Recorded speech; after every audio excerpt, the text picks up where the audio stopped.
काव्याश्री news से मैनपुर। न जी भर के देखा न कुछ बात की, बड़ी आरज़ू थी मुलाकात की। जी हाँ, तरफ तब और भी तरफ जाता है जब मुलाकात अधूरी हो जाती है। दिल की उम्मीदें वहीं ठहरी रह जाती हैं और विश्वास घायल होकर वहीं पड़ा रह जाता है। विश्वास आखिर कहाँ से ढूंढ कर लाएं हम, और विश्वास किस दुकान में मिलता है जरा बता दीजिए। कौन बताए किसे बताए। जी हाँ, जब सांसों पे भरोसा न रहा।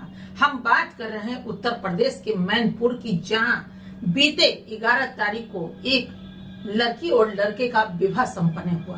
11 तारीख को बारात गई, शादी हुआ। 13 तारीख को बारात दुल्हन को लेकर के पुनः अपने घर वापस आ चुकी थी। चारों तरफ ढोलके बज रही थी, शहनाई की आवाज आ रही थी और लोग गीत गाने में मशगूल थे और चारों तरफ उत्साह भरा कार्यक्रम था कि इतने में ही पूरी चीजें वीरान पड़ गई, जैसे कि जिंदगी में सुनामी आ गया हो। जी हाँ, सुनामी ही तो था, एक तरह से यही कहा जा सकता है। अब नई नवेलिन दुल्हन का मांग गुजर जाए, ये तो सुनामी से भी कहीं ज्यादा घायल कर देने वाली बातें होंगी। 13 तारीख को अचानक बिजली की गड़बड़ी हुई घर में। इन्वर्टर ठीक करने के लिए दूल्हा कमरे में गया और वहां इन्वर्टर ठीक करने के दौरान एक तार निकला हुआ था और दूल्हे को लग गया। यानी जिस लड़के की शादी हुई उसे लग गया और वहीं पे वो गिर गया, यानी करंट से मर चुका था। वहां पे काफी देर हो गया। जब लड़का वापस नहीं आया तो उस कमरे में दूसरे लोग दाखिल हुए देखने के लिए कि अभी तक बिजली ठीक क्यों ना हुई। जब गए तो चीखें आ गई, चूंकि लड़का नीचे गिरा पड़ा था और चीख सुन करके, चूंकि घर में उत्साह का कार्यक्रम था, लोगों की भीड़ लगी हुई थी, कुछ लोग अंदर आए, सब चीखना शुरू किए। फिर ढोलक वहीं पे रुका और जितनी भी महिलाएं थी सबके कमरे में प्रवेश हुआ। सबने देखा, हाय तौबा, और न जाने जहां लूट गई जैसी बातें लोग वहां करने लगे। माँ उनकी वैसे ही तरफ गई, जितने परिवार के मेंबर्स थे, समाज के मेंबर्स थे वहां मौजूद थे, सबके सब तरफते रह गए। जल्दी में लड़के को उठाया गया और हॉस्पिटल में दाखिला हुई, लेकिन वहां के चिकित्सक ने उन्हें मृत घोषित कर दिया। पुलिस आई, पोस्टमार्टम के लिए उसे ले गई और उसके बाद पुनः लाश को वापस दी और उसका अंतिम संस्कार अब हो चुका है। विश्वास आखिर ढूंढ कर कहां से लाए। लड़की का नाम आरती और लड़के का नाम सोनू यादव था। सोनू यादव अब इस दुनिया में नहीं, लेकिन उन 7 फेरे के वचन का क्या, जो 7 फेरे के वचन को लेते हुए 7 फेरे लड़कियां और लड़के एक साथ करते हैं और सोचते हैं जीवन भर हम साथ निभाएंगे और 7 जन्म की भी बात करते हैं। यहाँ तो बस एक जन्म भी पूरा हो न सका। इसलिए मैंने कहा, न जी भर के देखा न कुछ बात की, बड़ी आरज़ू थी मुलाकात की। यह शादी में दोनों लड़के और लड़की इतने खुश नजर आ रहे थे कि क्या कहना। मन में जो बातें थी वो मन में ही अनकही रह गई। दूल्हा भी अनकहे हुए रह करके स्वर्ग सिधार चुका है और आरती का रो रो कर बुरा हाल है। क्यों ना हो, पूरी जिंदगी उसकी वीरान पड़ गई। चूंकि एक सुहागन होते हुए भी आज वो सुहाग रहा नहीं और मांग से जो सितारे भरे गए थे वो लालिमा उजड़ गया।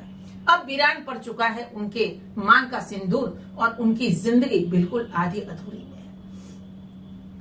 किस्मत तो ऊपर वाले लिख करके भेजते हैं, किसकी किस्मत में क्या है ये कोई नहीं जानता। बस हम एक भरोसा, एक विश्वास के जरिया मान करके उसको लिए आगे बढ़ते चले जाते हैं। वो दौर कहा जाता है भगवान के इजाजत के बिना एक पत्ता भी नहीं हिलता, और वाकई में पत्ता नहीं हिलता। अगर हम आध्यात्मिक पन्ना उल्टे तो शायद यही सत्य है कि उनके बिना एक पत्ता हिल भी नहीं सकता है।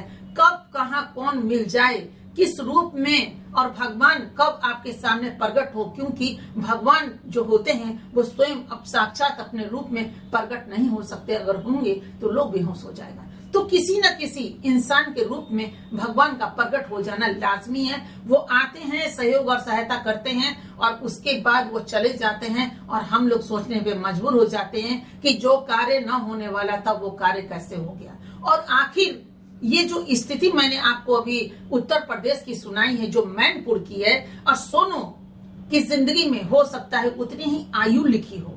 लोग विचलित हो जाते हैं जब खो जाता है हमारे हाथों से वो उम्मीद, वो भरोसा, या फिर वो आदमी जिस आदमी के साथ इंसान बचपन गुजारता है और जवानी की दहलीज तक पहुंचता है, या फिर जब जवानी की दहलीज में पहुंचने के बाद 7 फेरों के बंधन में लोग कस्में खाते हैं, वादे करने की बातें करते हैं और सोचते हैं चलो मेरा पति अच्छा मिला, 7 जन्म तक हम साथ निभाएंगे। लेकिन क्या 7 जन्म पूरा हो पाता है? यहाँ तो 1 जन्म भी पूरा नहीं हो पाता। कब कहाँ क्या हो जाए।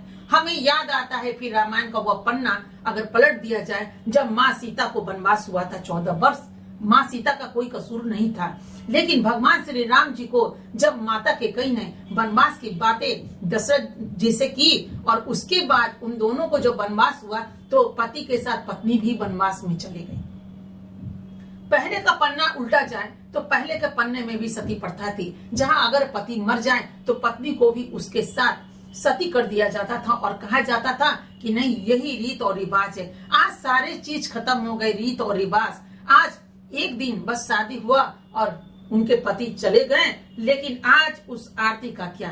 तरफ तरफ कर जिंदगी आरती अभी गुजार रही होगी, हर पल उसका वीरान बना है और आंखों में आंसू है। लेकिन नेचुरली है, इस चीजों को आरती को भी सहना पड़ेगा, आरती के परिवार को भी इस दुख को झेलना पड़ेगा और उस इकलौते बेटे के माँ बाप को, क्योंकि सोनू यादव इकलौता बेटा था और उनकी उम्र मात्र 21 साल थी। आप समझ सकते हैं एक इकलौता बेटा अगर दुनिया से चला जा और अलविदा कहे। मानते हैं कि अगर फौरन चला जाता 10 वर्षों के लिए, 20 वर्षों के या तमाम उम्र के लिए वो फौरन चले जाते सोनू यादव, उनके माँ बाप को कोई कष्ट नहीं होता। चलिए फोन से बात करते, सोचते चलो मेरा बेटा तो है, भले ही वो फेस टू फेस ना हो या फिर कभी आना जाना भी ना हो, पत्नी को लेकर वहीं बस जाते, वहीं के होके रह जाते तो भी उनके परिवार को कोई अफसोस ना होता। लेकिन वो उस दुनिया में जा चुके हैं जहां से ना कोई चिट्ठी आएगी, ना कोई संदेश आएगा, ना फोन पे वो बात कर पाएंगे और ना कोई ऐसा नंबर है जैसा डायल करके एक पिता पुत्र की बात हो सके, एक माँ और पुत्र की बात हो सके, या फिर एक पत्नी और पति की बात हो सके। बताइए कितने उलझन में हैं हम और कितने उलझन में हैं आप। और इसी दौर में जीना पड़ता है हर इंसान को घुट घुट कर, घुटन भरी जिंदगी। इसीलिए किसी शायर ने शायद खूब लिखा है, दुनिया बनाने वाले क्या तेरे मन में समाई तूने काहे को दुनिया